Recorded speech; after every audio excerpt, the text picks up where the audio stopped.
hillock on the other side, and that's where the farm shed is now, but it wasn't then.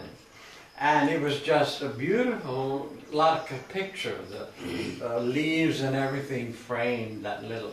And he said, and I was all enraptured that Baba was enjoying his own work, and all of a sudden he said, make the coat. And I fell over backwards. Because at that time, I have to tell all this, it seems so unnecessary, but I don't know how to cut it. Also in 1952, I had made him a terrible pair of sandals. I don't know what got into me. I'm not a cobbler. I mean, I can sew, but I don't know anything about shoes. But I made him a pair of sandals, and they were just ghastly. So I thought, well, I'll make up for that. I'll make him a nice pair of sandals. And I started a pair of sandals, and I said, well, these have to be very special sandals. So I got some black suede, very beautiful, soft. It was almost like fabric. And I got a very, very fine red leather, and these black. And I cut out a design in the black suede, and the red was underneath, and I was embroidering, if you're ready, in gold thread around this design. And I thought, he'll never wear these. You know, they were opera slippers or something. So I stopped that and started another practical pair. And I hadn't finished them. And when Baba said, make the coat, I said, oh, I'm not to finish the sandals? And he looked at me and said, what sandals? And I knew, well, I said, why can't you keep your mouth shut? Because you should. And I said, blah, blah, blah, blah. And I said, made up all this. And I said, well, you know the ones I made you in 1952 were so bad, I was going to make that. And he got very, very serious. And he thought about it. And he looked at Erich like, shall I tell him to make the sandals? I don't know what any unit. And finally he said, finish the sandals. And boy, was I sorry. I said, anyway. So he said, but you have to have them ready by next Wednesday. And this was like Sunday. And the only thing was for me to stay up all night for 2 or 3, and and you see, I don't know what we did with Baba was to wait to hear what he wanted us to do. We would sit in a group someplace in Myrtle Beach, and he would send for people or this or that or the other, but you certainly had to be there if he sent for you. And I had no time. That was the way it was all the time. And so I sat up all night, and you use glue and leather, and you have to pound the bubbles of the glue when you put it together to make it stick. And I foolishly, stupidly, did not. I had brought a little toy hammer about that long, a child's toy to, you know, be the. And I didn't realize that sound carries over water like a telephone. And one morning, I met Jean Shaw on the path, and she said, we heard the fairy cobbler. So there we were. Anyway, I finished the sandals. And Wednesday came and Baba didn't say a word. Thursday came, he didn't say it, he didn't mention. I put the sandals in a brown paper bag in my hip pocket. And then one day we went to Brook Green Gardens on a sightseeing tour with Baba.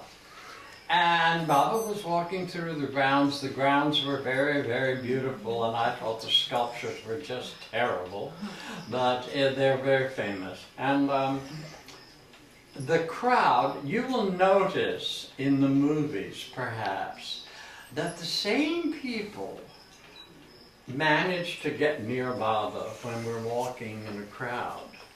And they didn't get there by being polite. I mean, my friend Billy Eden had the sharpest elbow in the world, and she would trample babies. And she was always there, close to him. And I said to her once, I said, but you know, I don't think you behave very well. Is that a nice way to be? But she said, what do you know? I said, well, not much. So anyway, I gave it up, and I thought, we're in Baba's presence. You don't have to be underfoot. I mean, just being there was enough. So Peter and I were always tagging along. And we were that way at Green Gardens, and all of a sudden the whole crowd just stopped dead. And we were pulled up short. Then literally the crowd parted like the Red Sea, and all of them turned to all these eyes, and suddenly, and then Baba is at the end of this avenue, sitting under a tree, and he said, come.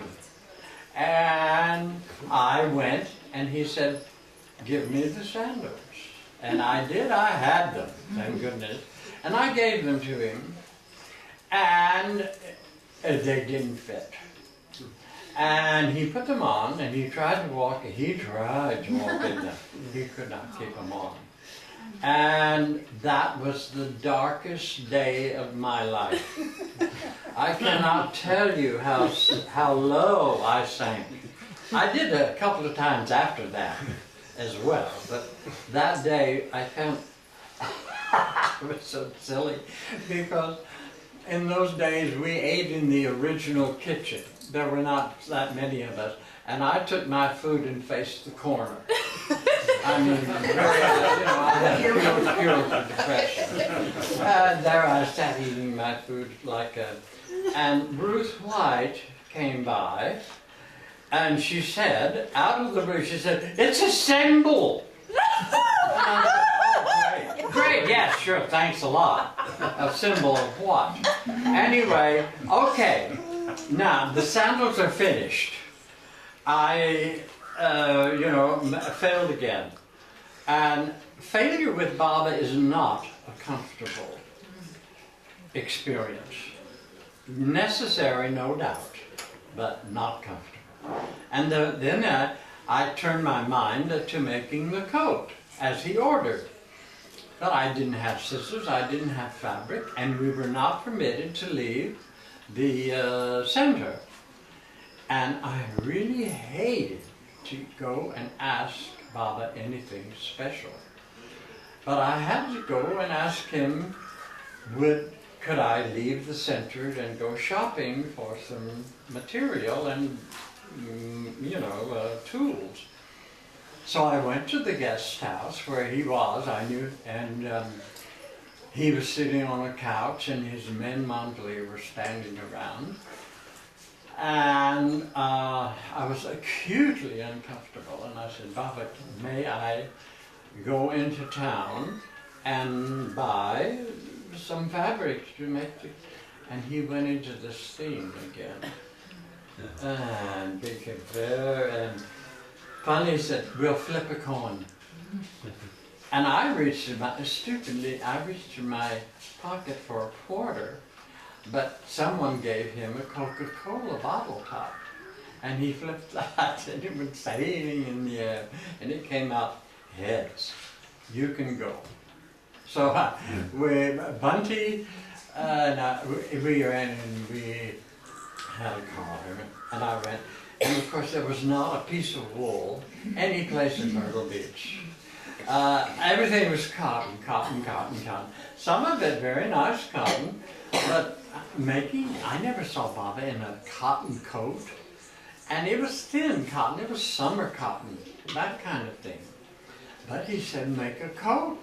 So I bought some dark blue arrowhead, not dark, not electric blue, but a pale blue, but not a very pale blue.